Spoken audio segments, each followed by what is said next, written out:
दबंग सियासत करने वाली पूर्व विधायक पथरिया क्षेत्र की रामबाई इन दिनों कहां है, यह भी चर्चा का विषय है, क्योंकि सियासत में कभी सत्ता के समीकरण में अंक गणित बैठालने वाली और हर पार्टी के लिए महत्वपूर्ण रहने वाली रामबाई उस दौर में बड़ी सुर्खियों में रही जब कांग्रेस की सरकार बननी थी या कांग्रेस की सरकार गिरने वाली थी। तब भी रामबाई का नाम बड़ी सुर्खियों में आया था कि रामबाई किस पार्टी को सपोर्ट करेंगे।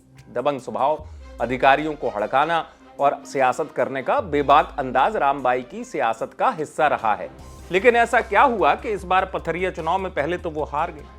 कहा जा रहा था कि आत्मविश्वास से भरी हैं, उन्होंने खुद भी स्वीकारा था कि पथरिया में बीजेपी ताकत खर्च कर ले, कितना पैसा खर्च कर ले, लेकिन पथरिया की जनता मुझे चाहती है। ऐसा हुआ नहीं, वहां परिणाम कुछ और निकल कर आए और रामबाई चुनाव हार गई।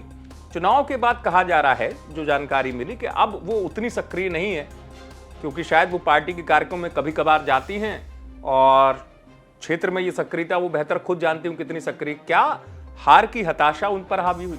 क्या उनको वाकई में लगा कि जिस पथरिया की जनता के लिए उन्होंने आवाज उठाई, क्योंकि कई बार वो खुद भी जिस अंदाज में दिखती थी और उनसे पूछा जाता था तो वो ये कहती थी कि मैं ये जो गुस्सा निकालती हूँ किसी अधिकारी कर्मचारी पर, तो पथरिया की जनता के आवाज उठाती हूँ, उनसे जो अधिकारी पैसे मांगते हैं उनको सबक सिखाती हूँ।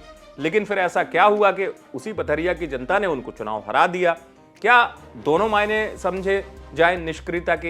हालांकि ये कहा जा रहा है कि वो अपने पारिवारिक कामों में ज्यादा ध्यान देना पसंद कर रही हैं इन दिनों।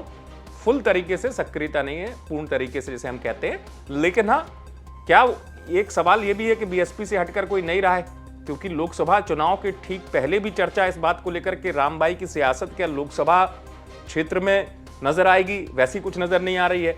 तो क्या माना जाए कि रामबाई जो हैं उन्होंने फिलहाल राजनीति से कुछ समय के लिए रेस्ट लिया है, या फिर वो किसी और रणनीति पर हैं जहां पे वो बीएसपी से हटकर किसी नई पार्टी की राह देख रहे हो? ये भला बेहतर तो वो जान सकती हैं, स्वयं भी जान सकती हैं। लेकिन सवाल इसलिए उठा कि उस अंचल से लेकर प्रदेश की सियासत में सक्रिय रहने वाली दबंग नेता रामबाई की निष्क्रियता क्यों हो गई? क्या रामबाई कोई नई राह बना रही हैं? पथरिया की हार के बाद उन्हें हताशा है? ये देखने वाली बात है। आप देखते रहे एमपी तक।